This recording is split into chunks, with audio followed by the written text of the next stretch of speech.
Hello. Okay, so my name is Jos. I'm from the Netherlands, doing sort of an internship at the university. So I'm helping out with a lot of these cultural activities like the travel diary or the conversation clubs. Please tell me if the English is too fast or too slow, or if you don't understand anything or if it's boring and I need to move on. So I have traveled a bit, so I've put conversation club as well. So these are the countries you can ask me questions about. If you have a question about Australia, then I am not your guy. And today, by the way, I want to talk about Europe because I was asked to do a conversation club or a travel diary today about Europe. So the last time I talked about Africa, where I've traveled a bit, and then today, western and southern part in the sort of the wealthy area, where Colombia is sort of in the middle range. So, more specifically, because it's quite cheap to travel to Africa. It's cheaper to sleep, it's cheaper to travel around, cheaper to eat. Europe is going to be more expensive than that. And then these are just the slides from the last conversation club I did. So the gray area on Europe says a lot about the language diversity. So if you travel to South America, like I'm doing, you need to learn Spanish, because you guys speak Spanish. And then if you go to Brazil, maybe Portuguese would be more useful. But pretty much you need to speak Spanish. In Europe, there's really no way to prepare yourself for the language, because most countries speak their own language. And I was surprised for this one, because as I am from the Netherlands, I think we have one of the most useful passports in the world. So with a passport from the Netherlands, it's one of the most diverse passports. So you can go to most places in the world without a visa. I think Sweden might have the most countries that they can go to. You guys are not that big or that many countries. I think 112 or something is the countries you can go to without a visa. Most of Europe. So you're good. If you go far to the east, or if you want to go to England, then with a Colombian passport you would need a visa, either online or on arrival or whatever. But you would need to get a visa beforehand. But you're pretty much good. You can just fly there and you get a stamp in your passport and you're good. You don't need to prepare.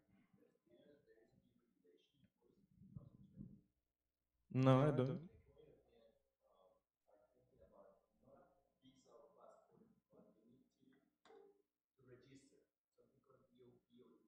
Yeah, so that would then fall under the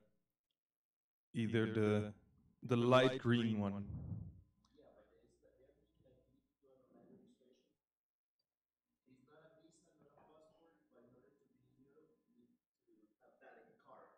Okay. Oh, okay, you have to actually go to a municipality and get a card. Right.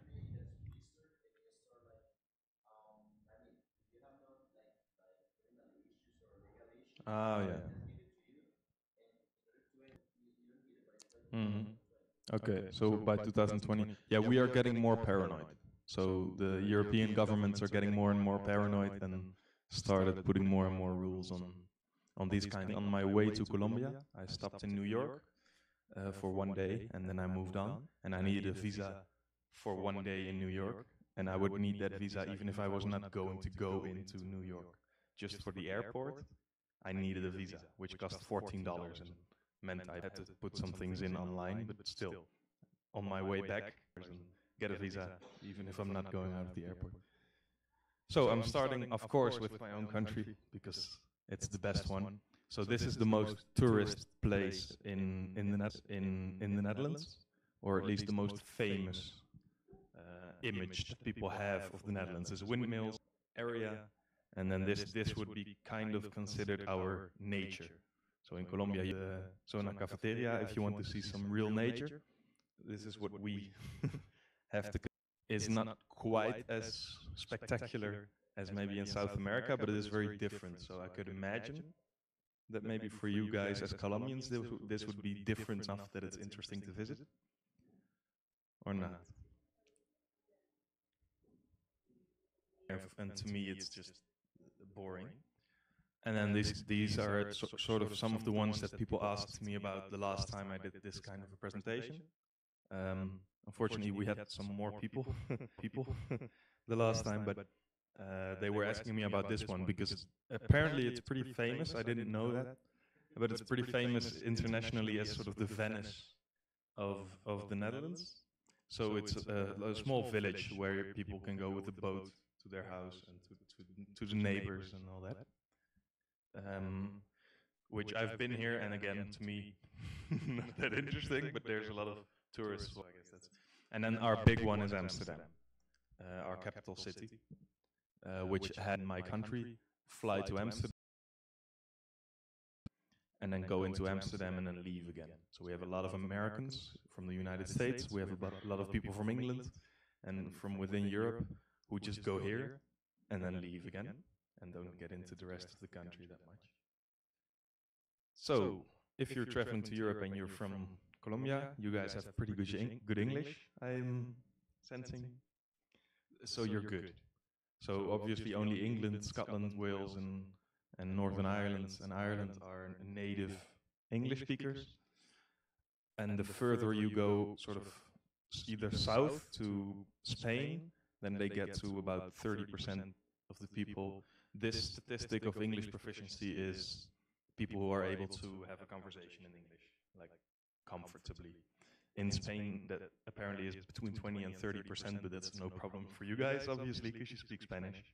So you would maybe get into some communication problems if you go further to the east of Europe, but in at least Western Europe and Central Europe, we speak English. You can always find someone who speaks English who could help you in whatever way.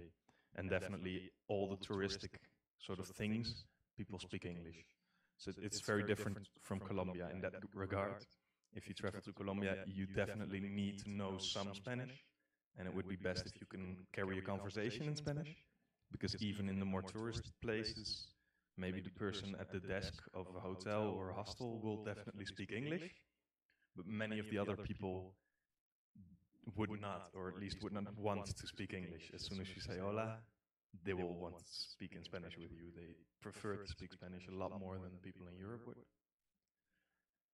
And then some practical things that I got to putting down is pretty much the price, because all of it is more expensive than Colombia, which might be something you've expected. But for me, from traveling through Medellin and through Antioquia, I think most hostels are about maximum 30,000 pesos a month, which would be less than 10 euros. So even in the cheapest parts of Europe, you would be paying a little bit more for accommodation, you would be paying a little bit more for food. Yeah, sorry. we're an expensive continent to travel to. But we have a lot of I think it's the next slide, is I'm going to show you the open borders area, which is most of the European Union countries have open borders. Those open borders to me mean I don't need to show any identification. If I'm in a car or a train or whatever, I can just go, and I don't need to get a visa, I don't need to do anything. I can even work in all of the countries that are in this area. I can work in all of them, I could live in all of them, I could, yeah, I'm pretty much a citizen in all of those places, even though I'm a citizen from one of the countries. There's very extensive train connections throughout Europe. In Medellin, you need a bus wherever you're going. There's many, many train connections, meaning you can travel around a lot faster.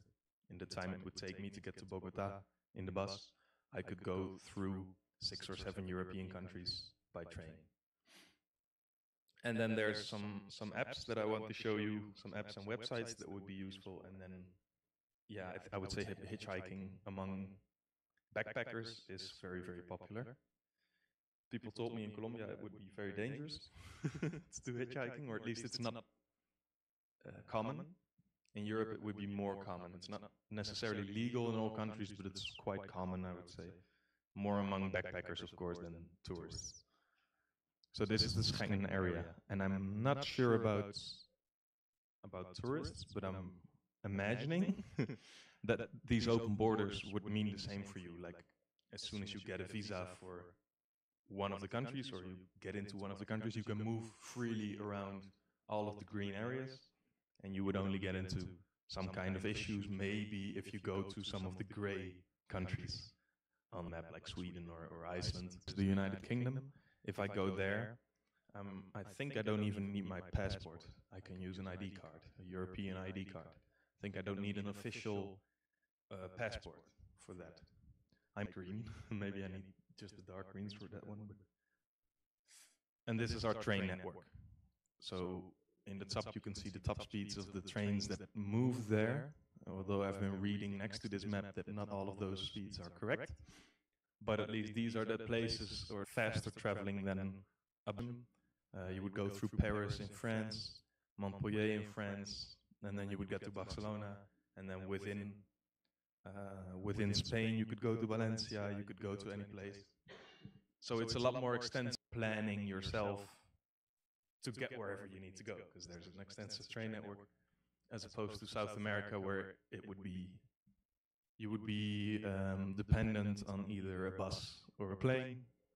Because if I want to go to Peru after I've been to Colombia, very long bus with a lot of stops in between, or go on an airplane to Peru. And the nice thing about a train is that you can see the landscape while you're doing it. And if you would get a direct train from Amsterdam to Barcelona, I would say that's about 8 to 10 hours, something like that. Maybe a little bit more with all the stops you make. Yeah, so I've done these kinds of things you could do. For example, if you go to the east, where I've been to Hungary, and then you take a night bus where you go to Berlin, and then you're there. So traveling is a lot easier. So I wrote down the BlaBlaCar. Do you know BlaBlaCar? No? So it's very popular in Europe. I've not heard or seen anyone do it here, even though I think it might be useful here. It's similar to couch surfing, which is an app I want to show you next. But it pretty much means if I have a car and I'm going to drive a long way. Last summer I drove to France, which is north to central Europe, and it was a 10-hour drive, and I was alone. So I wanted company, and I wanted to make some money for that. So I put in, I'm going from Amsterdam, I'm going to some city in France, I'm going to go past these, and then other people can search for a ride, and it's a lot cheaper than a train ticket, cheaper than a bus ticket, cheaper than all of that. It's just you pay a little bit, and you can join someone, so it's probably the cheapest way to go.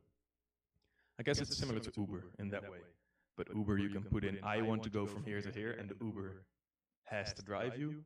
This is the other way around. Here the driver says, I'm going from here to here, and if you want to join, I want 10 euros or something. I want some price.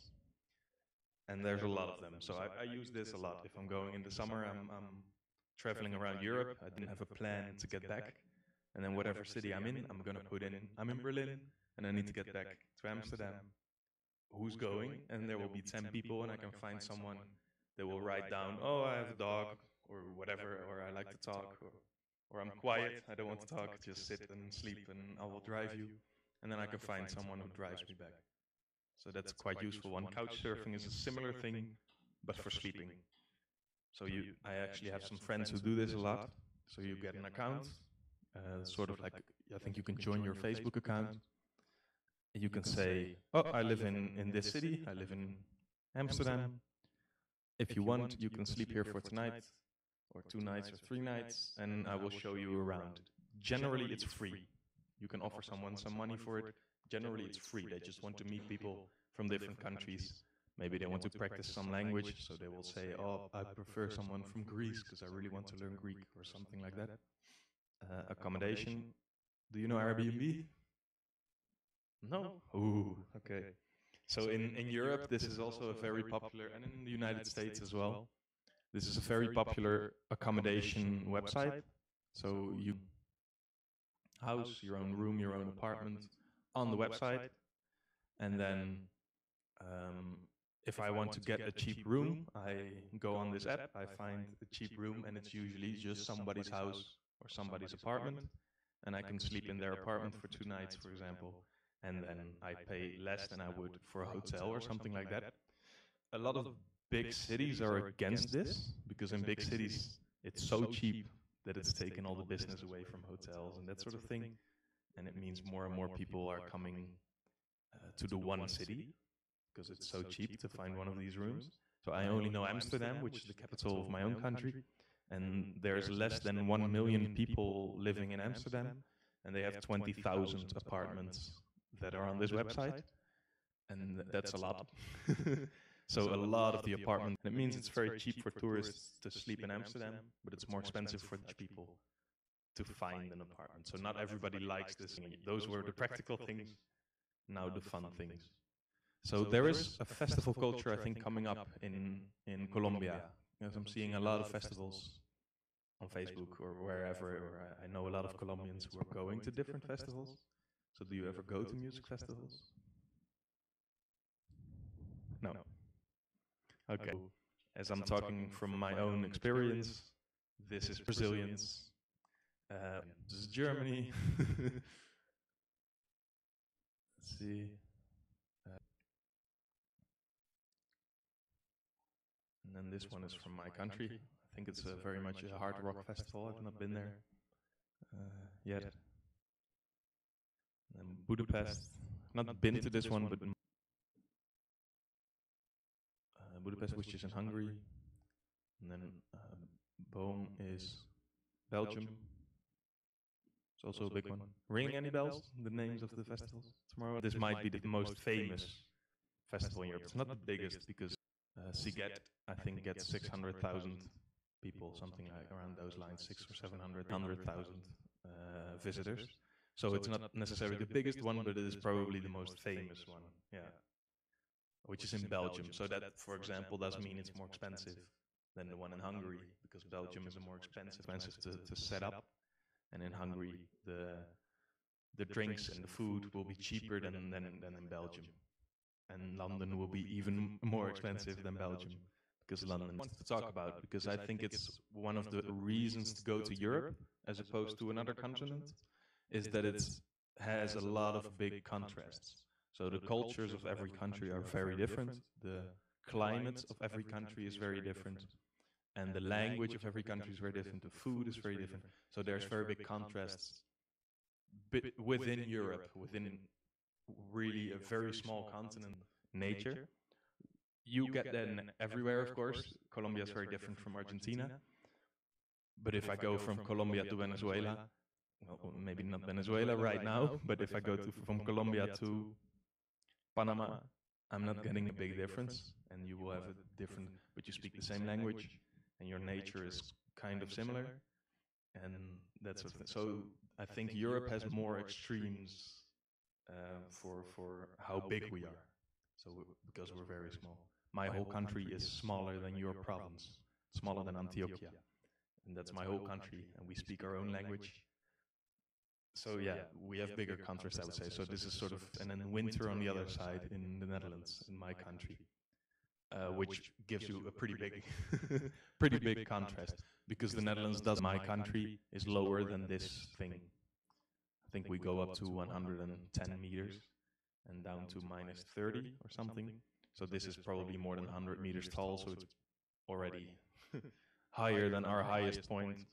And then we have way more cities, and it's more interesting to visit the cities in our country, whereas other countries, there's modern art museums in the world. So New York has a really big famous one. This is a really big famous one. I'm not going to pronounce it right. It's in the Czech Republic. Set like human skulls. It's a very walk around in. The Wikipedia page says it's 40,000 to 70,000 people voluntarily who gave their body to this church after they died, and then artists to walk inside. But again, say, I want to go to a summer, big nature, beautiful winter. So why summer? Mm-hmm. You can go to. Mm-hmm. You can go to the sea in the winter. We have a sea. You cannot swim, but yeah, exactly. Have you seen snow?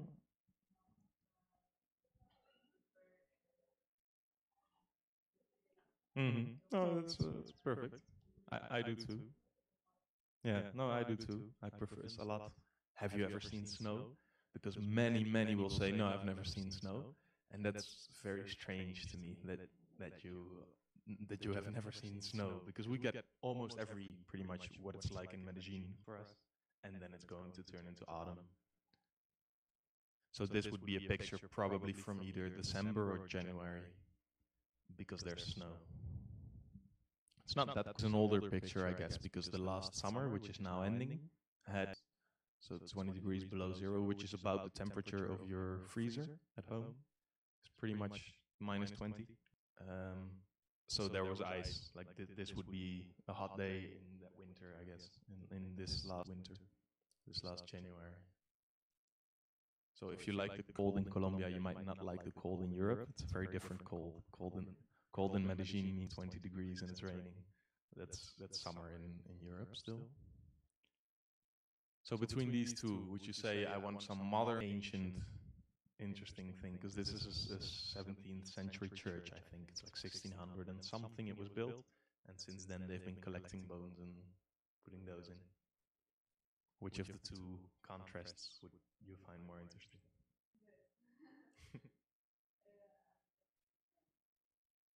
Of course. Do you guys go to museums at all in Medellin? No? Why not? Not interested. So I went to the Museum of Antioquia, which is very interesting. It has almost the same contrast because it has a lot of modern art, which I am personally not a big fan of, and then it has a lot of ancient, like native art and archaeological digs that they have stuff there, drawings and things, and it's a very interesting contrast. And then the next room was an exposition on the FARC, and the next room was an exposition, a photo exposition of homeless people in Medellin, and it was really interesting going both ways. So you can visit both. You don't have to choose. You can go to both. So this is another interesting contrast. I talked about this in the language festival. Have you been to the language festival in the university, where they put the tents for different languages? Winter we don't have a lot of sunlight, especially in the north of Europe. Here, because you're on the equator, sunlight's almost the same all year round. It's just the sun comes up around 5 or 6 in the morning and it goes down around 6 in the evening. So you have 12 hours of sunlight, 12 hours of darkness. For us in the winter, we have very short sunlight. So it will come up around, no down, around 5 in the evening.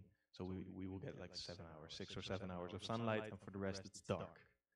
So before we had lights and all that, it would be really dark for the whole winter. So it would be a scary time and it would be a cold time. So people were imagining all kinds of monsters in the forest.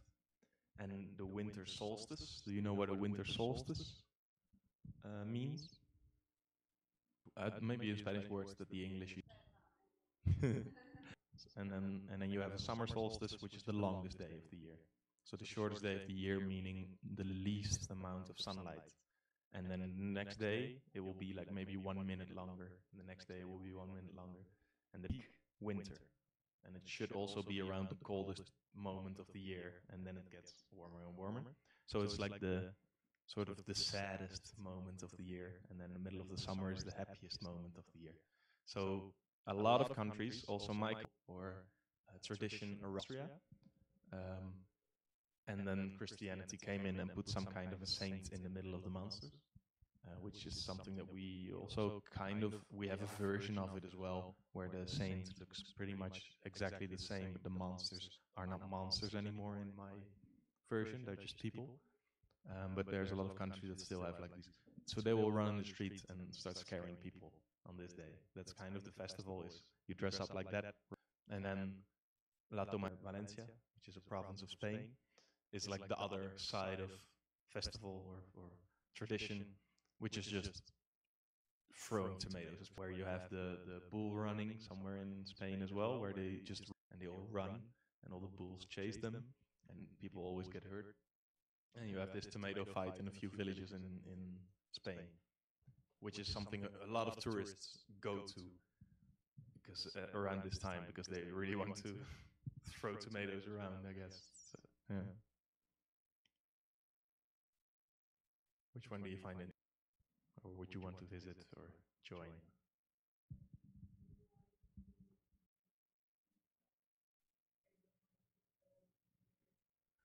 Yeah, it's too cold. Seen snow? Maybe you will love it. Snow and cold and.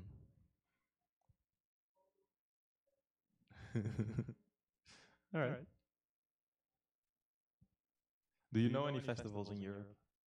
Any traditions or festivals that you would be interested in? Or anywhere in the world for that matter? Yeah, I wanted to put that in, but I didn't. Yeah. Why Oktoberfest? Just for the beer? All right, so be careful. Oktoberfest is not necessarily. So you have to look up the date before you go. I don't know what it depends on, but it's at least in the city where it originated, which I think is Munich. I think it's before October. Like it ends in Oktoberfest, but I'm not necessarily sure. I've never been to Oktoberfest, even though I live pretty close. I've never been to Oktoberfest, but you can find the same kind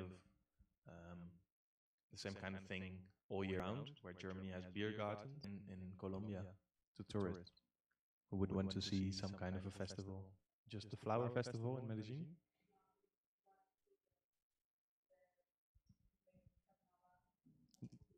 That's the Carnaval de los Negros y Blancos. So. Ah, okay. What's the one in Barranquilla?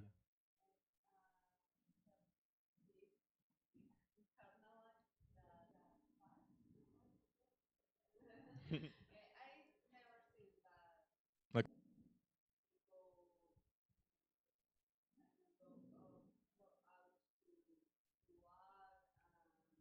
Yeah, customary or tradition.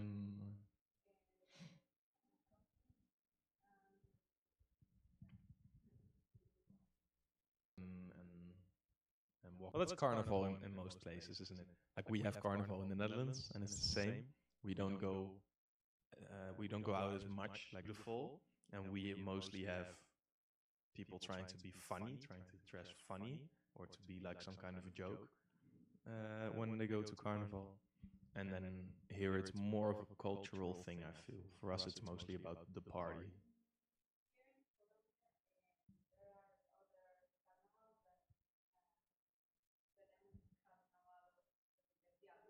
Yeah, it's in Antioquia, right? The devil.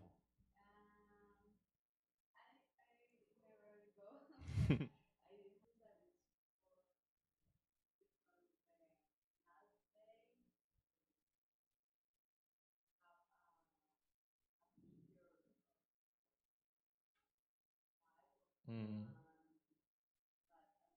Build some kind of a statue of the devil, and then yeah. So I have one of that later on, but first the food.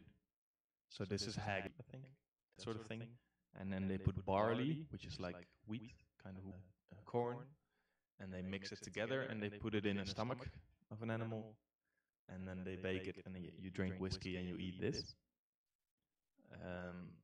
A lot of people don't like it because it's organ meat, and that's not necessarily a good thing. But I've also pizza from Italy, so that's my food contrast between two parts of Europe, where one side has like a probably very nutritious but gross sounding or sausage, and the other side is pizza, which sounds so nice, and I'm getting hungry looking at it. Another way then, and say, would you want? I really want to eat bandeja paisa. Pizza. I want to eat bandeja paisa, and I want to eat whatever Colombians say this is food from Antioquia. I want to eat that because I want to know about Antioquia.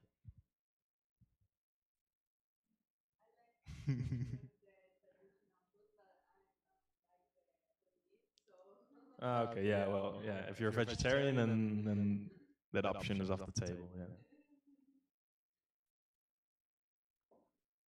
Nice, and that goes all the way through the city. So all the way through the city center, you have this water, and then this is our sort of historical thing that I would advise. This is my way of saying don't go to Amsterdam, because there's enough people going to Amsterdam and it's not that interesting. The fortress, fort, close to where I grew up, and it's a part of the new Hollandic water line, which is very, very old. So in 1629, 1630, they realized that when people were coming, so this is a map of the water line, and on that, with my city in it, Amsterdam in it, water. And if someone was coming with their army to have a war, they would come from that side. And they would realize they could put all the blue parts, they could put that underwater whenever they wanted. So they would break a dam somewhere, or they would open the river, and all the water would flood there. A wall of water. They would just build a river. They could do that in 20 minutes. And not very deep, like up to 1 meter deep.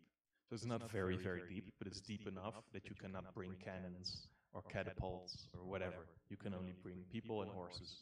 So that would be our defense against people from that side, people from Germany, France, Spain, wherever, trying to come and conquer us.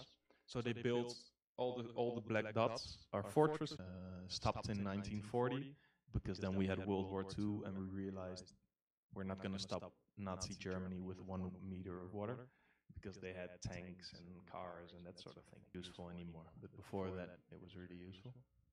And then this is the last slide I have, which are the websites I was talking about: the Couchsurfing, BlaBlaCar, Airbnb. And then I always advise to go on Facebook, wherever you are, and look for, if you want to meet people, that is, because to me, it's always better to know some people from place you're in. For example, I'm in Medellin, so that I am not just in El Poblado, and I am not just going to the park and El Poblado, what's the name? Parque Geras? Yeah. And so it's better to meet some people from Medellin. And this is my way to do it. It was my way to do it in Valencia also, which is find either some language exchange or some cultural exchange, which there will always be Facebook pages for. Oh, are you visiting? Please come to this bar and we will do a language exchange.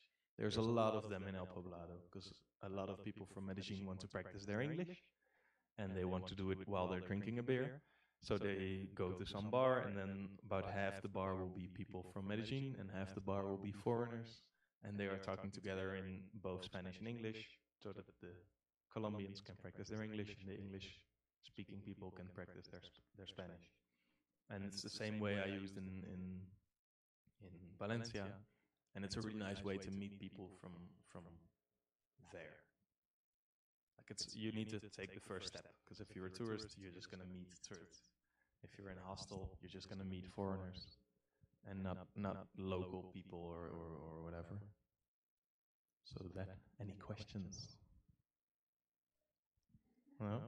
Well, thanks for coming. I'm really happy that at least we have 2 people, that I didn't have to talk just to that camera over there, because I think there's some people watching in other parts of the University of Antioquia, because you have like a Rio Negro faculty. There's one in different parts of Medellin, so I think they're streaming there. So I'm hoping you are not the only ones that have been listening. You were the only ones here, so thanks so much for coming.